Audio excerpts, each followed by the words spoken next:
तो फिर क्या हुआ, धर्मदास जी ने अब ना तो वह भक्ति और करी, अपनी जो ले रहा था कागज पत्र सारे धर दिए तय करके। अब बता के करूं, फिर इसका मंत्र गीता में नहीं, आराम इसने रटन लाग रहे। अब श्याम ने सो गया और रोवे अंदर अंदर कि भगवान अब कह जब वो संत साधु फिर आ जावे, हे दाता मैं कति बहस नहीं करूं, विवाद नहीं करूंगा, अब क्या करूं, मैं तो ठगया सा रह गया, मेरा तो सब कुछ लुट गया। ये भक्ति तब करने की इच्छा कति नहीं बनती। सारी रात ऐसे ही करवट बदल बदल कर बखत से उठ लिया।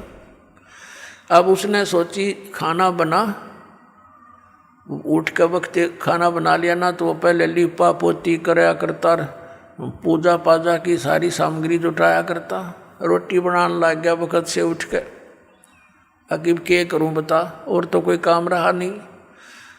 अब खाना बनाने के लिए जंगल से लकड़ी तोड़ कर ला रखी थी शाम को, सुबह वक्त से यानी सूर्य उदय होने से पहले लकड़ जला लिए। एक मोटी लकड़ी, अन्य सहयोगी लकड़ी लगा के चूल्हा जला दिया, आग अग्नि जला दी, प्रज्वलित कर दी, अपना खाना बनाया, सब्जी बनाई, फिर रोटी बनाई। धीरे धीरे वह लकड़ी जलती जलती चूल्हे के निकट आ गई, पिछला हिस्सा उसका। तब तक सूर्य उदय होने वाला हो गया, प्रकाश सा खूब अच्छा हो गया। अब उसकी नज़र कहाँ गई, उस मोटी लकड़ी के पिछले हिस्से पे एंड पर वह थोथी थी, अंदर से होलो थी और उसके अंदर चींटियाँ थी। चींटियाँ अपने अंडे ले लेकर बाहर निकल रही थी और उस लकड़ी के पिछले हिस्से पर कुछ गिल्ली होने के कारण, जलने के कारण एक तरल पदार्थ सा तेल की तरह उबल रहा था। उसके पिछले हिस्से पर एक थोड़ी सी आधी गीली लकड़ी हो थोड़ी बहुत, तो उसका एक ऐसा तरल पदार्थ सा पीछे उबल रहा था, पिछले एंड पर उबलता रहता है। अब वो आगे तो अग्नि फूंक रही, बाहर निकलने की चेष्टा करें तो उसके ऊपर गिर गिर के वहाँ जल रही, चटक चटक हो रही है। अब उसका ध्यान गया, रो तेरे की जुल्म कर दिया, ओहो हुआ तो बड़ा घोर पाप हो गया। भगत दयालु होते हैं। अब उसने सोचा, हे भगवान आज तो अनर्थ हो गया, इतना पाप जिंदगी में कभी देखा नहीं।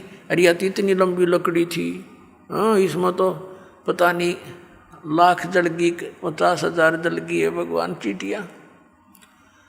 अब उसने फटाफट वो जल बुझा दिया, जल डाल कर लकड़ी तो, और सोचा कि इसे पाप के अन्न को मैं नहीं खाऊंगा, इस पाप के भोजन को नहीं खाऊंगा, किसी साधु संत को खिला दूंगा। इस उद्देश्य से सारे भोजन को लेकर रखकर थाली में चल पड़ा, क्योंकि मथुरा के आसपास ये भगत साधु संत घूमते ही रहते हैं। उस समय परमात्मा ने हिंदू साधु का रूप बना लिया, लाल से कपड़े अपने ऊपर कर लिए, और हिंदू धर्म के लोग ऐसे ही लोगों को साधु मानते हैं। धर्मदास जी ने देखा कि सामने एक महात्मा बैठा है, उसके पास गए और कहा, महात्मा जी भोजन खा लो। परमात्मा ने कहा, रख दे धर्मदास, भूख लगी है भाई। अब धर्मदास जी ने देखा कि ये आदमी मुझे कैसे जानता है, ध्यान किया और ऐसे लगता कुछ देखा हो, लेकिन वेश बदल रखा भगवान ने। सोच लिया कि मैं भंडारे करता रहता हूँ, कभी आया होगा भंडारे में महात्मा धर्मयज्ञ में। तो कहा महाराज भोजन खा लो। का अच्छा भाई। अब परमात्मा कबीर जी ने क्या किया, लोटे में जल ले रखा था अपने में, उसमें से जल लिया चुलू में, एक मंत्र हा बोला और पूरी बात पर छटक, जितना भी भोजन था सारे पर छिटक दिया, छींटे मार दिए। उसी समय सारे भोजन की चींटी बन गई और सारी थाली काली होगी और चींटियां अंडे मुंह में लेकर के बाहर निकलने का प्रयत्न कर रही हैं, पूरी थाली में घूम रही हैं, भोजन नहीं रहा। तब परमात्मा उसी रूप में आगे जिस रूप में पहले दिन वार्ता हुई थी और कहा, रे धर्मदास कल क्या कह रहा था कि तुम कोई जीव हिंसा नहीं करते, तेरे से तो कसाई भी अच्छा, इतनी चीटी पाप का भोजन तो मुझे खिलाने लाया था। चरण पकड़ लिए, पैरों में गिर गया, हाथ जोड़े, हे भगवान गलती होगी, हे परमात्मा माफ कर दो मुझे, मालिक मैं नीच गणा हूँ और पिछला यो गंदा रंग मेरा घना चढ़ रहा था, दाता मेरे से गलती बन गई, रो बुरी तरह। हे भगवान मुझे कुछ और ज्ञान बताओ, आपने तो इधर का छोड़ा ना इधर का, मैं तो सारी रात करवट बदल के काटी दाता। तब परमात्मा ने कहा अब सुन ले, ज्ञान सुनाऊं कि जो साधना तू कर रहा है बच्चा, ये तेरे को घोर नरक में डालन की है। कहाँ से चल कर आया है तू? बांधवगढ़ से आया हूँ महाराज। बांधवगढ़ मथुरा से कितनी दूर है? कि लगभग 800 किलोमीटर, 700 750 किलोमीटर। किस साधन से आए हो? कि पैदल चल के आया हूँ महाराज। तो बच्चा बांधवगढ़ से यहाँ आने तक आपने कितने जीवों को अपने पैरों के तले मार डाला, कुचल कुचल कर। सूक्ष्म प्राणी जो दिखाई नहीं देते और कीड़े मकोड़े ये तो गिनती नहीं। पुण्य तेरे को एक नहीं, क्योंकि इस जोड़ में नहाते के फायदा। जिस मथुरा के तालाब को तीर्थ मानते हो और ये मानकर आपके धर्मगुरु आपको समझाते हैं, ज्ञान देते हैं कि यहाँ भगवान श्री कृष्ण रहा करते थे, लेटा करते थे, नहाया करते थे, तो परमात्मा ने बताया यहाँ तो कंस भी नहाया करता इसमें, और कंस भी यहीं लेटा करता। और श्री कृष्ण जी तो इस मथुरा ने छोड़कर द्वारका बनाई थी, समुद्र के बीच में एक टापू सेलेक्ट करके, वहाँ रहा करते। वहाँ क्यों नहीं जाते तुम? वो दूर घना पड़ता होगा। और परमात्मा ने दया करी थी, उस द्वारका को जल में डबो दिया था कि गड़ धक्के खान ना होंगे, कदे भ्रमित होकर यहाँ पहुँचे। और तुम वही साधना कर रहे हो जो शास्त्र विरुद्ध है। अब धर्मदास जी तीर्थ में नहाने का तो एक भी पुण्य को नहीं।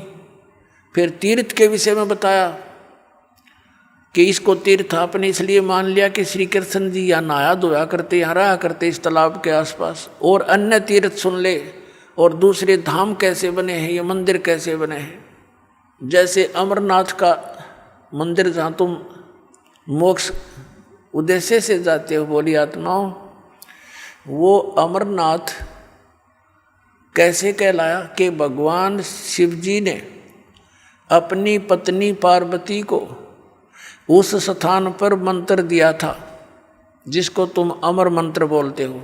और वो हमारी फर्स्ट एड है, प्राइमरी क्लास की पढ़ाई है। ये प्रथम मंत्र जो आपको दिया जा रहा है, ये मंत्र 5 मंत्र बीच बीच के ये पार्वती को दिए थे। वो उसका तुमने पता भी कोई ना कौन सा हो अमर मंत्र, अमर मंत्र अमर मंत्र करते फिरते हो।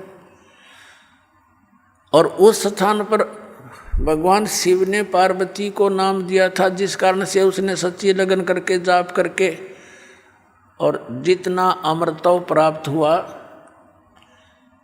वो प्राप्त किया। वो कितना है? जब तक वो शिव जी भगवान की मृत्यु नहीं होगी, पार्वती उसके साथ रहेगी। उससे पहले वो 107 बार जन्म और मर ली थी। अब पुण्यात्माओं वहाँ अब ना शिव जी कोई मंत्र दे दिया आपने और ना कोई और स्थान व्यवस्था, तो वो नाम अमर मंत्र पूरे गुरु तय आपको जहाँ मिल जा। धर्मदास अगर आपको वो मंत्र कहीं पर भी मिल जाता तो उस प्राणी के लिए, आपके लिए वो स्थान अमर धाम है, वो अमर लोक अमर है, अमर धाम है वो अमरनाथ का स्थान वो है उसके लिए। जैसे ही बाप जी को यहाँ बरवाला आश्रम में मिलता है मंत्रियों, तो आपके लिए तो ये है तीर्थ, ये बरवाला बड़ा वो तीर्थ है। लेकिन जैसे क्रोथा आश्रम में जिन्होंने मंत्र लिया था तो उनके लिए वो क्रोथा है, वो अमरधाम। लेकिन उस अमरधाम ने के चाटे वो तो सरकार ने खोज लिया हमारे पे। ये वहाँ कोई माथा टेकन जा भोला भगत बता के क्या मिलेगा? दास तो बैठा है यहाँ पर, तो आपको इस दास के पास आना पड़ेगा। और उस क्रोधाश्रम में कख नहीं।